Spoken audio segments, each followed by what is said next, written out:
ఇప్పుడే అందిన latest shocking elimination update ఏంటంటే శ్రీజ అయితే ఎలిమినేట్ అయిపోయింది. అండ్ ఈ వారం డబల్ ఎలిమినేషన్ కాబట్టి ఫస్ట్ అయితే ఫ్లోరా ఎలిమినేట్ అయింది. అండ్ సెకండ్ ఎలిమినేషన్గా డేంజర్ జోన్లో ఉన్న డేమన్ పవన్, సుమన్ శెట్టి అండ్ శ్రీజ వీళ్ళ ముగ్గురులో అయితే వైల్డ్ కార్డ్గా వచ్చిన ఆరుగురు అయితే శ్రీజని అయితే ఎలిమినేట్ చేశారంట.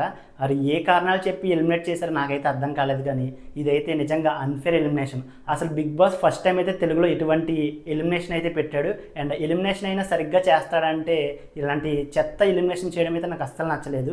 ఎందుకంటే వైల్డ్ కార్డ్గా వచ్చిన వాళ్ళు ఎలిమినేట్ చేయడం ఏంటో నాకు అసలు ఈ ప్రాసెస్ నచ్చలేదు. కానీ ఈ ఎలిమినేషన్ అయితే కరెక్ట్ ఎలిమినేషన్ కాదనిపించింది. అండ్ అంత బాగా ఆడుతున్న శ్రీజని ఎలిమినేట్ చేసి అండ్ కార్నర్స్గా వచ్చిన వారిని ప్రతి ఒక్కరిని 1 by 1 ప్రతి వారం ఎలిమినేట్ చేయడం అయితే కరెక్ట్ కాదనిపించింది. ఇంతకుముందు ఎలిమినేషన్ చేసిన వాళ్ళు రీజన్స్ ఉన్నా సరే ఈ ఎలిమినేషన్ మాత్రం అన్ఫేర్ ఎలిమినేషన్ అనిపించింది. టాస్కుల్లో అంత బాగా ఆడుతున్న శ్రీజని ఎలిమినేట్ చేయడం అయితే అస్సలు కరెక్ట్ కాదనిపించింది. అండ్ శ్రీజని కాకుండా ఇంకెవరిని ఎలిమినేట్ చేసినా కొంచెం బాగుందనే అనిపించింది. అండ్ పవర్ అస్త్రా ద్వారా అయితే రీతుని సేవ్ చేశారు. అండ్ ఓట్లు తక్కువ వచ్చిన వాడిని సేవ్ చేసి ఓట్లు ఎక్కువ వచ్చిన వాడిని ఎలిమినేట్ చేయడం అయితే నాకు అస్సలు కరెక్ట్ కాదనిపించింది.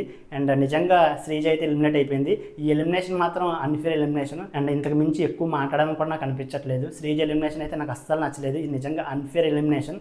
అండ్ ఈ ఎలిమినేషన్ మీద మీకేమనిపించిందో వీడియోని లైక్ చేసి మీ అభిప్రాయాన్ని కామెంట్ చేయండి. మన ఛానల్ని ఎవరన్నా సబ్స్క్రైబ్ చేసుకోకపోతే సబ్స్క్రైబ్ చేసుకోండి. నాకైతే ఈ ఎలిమినేషన్ అస్సలు నచ్చలేదు.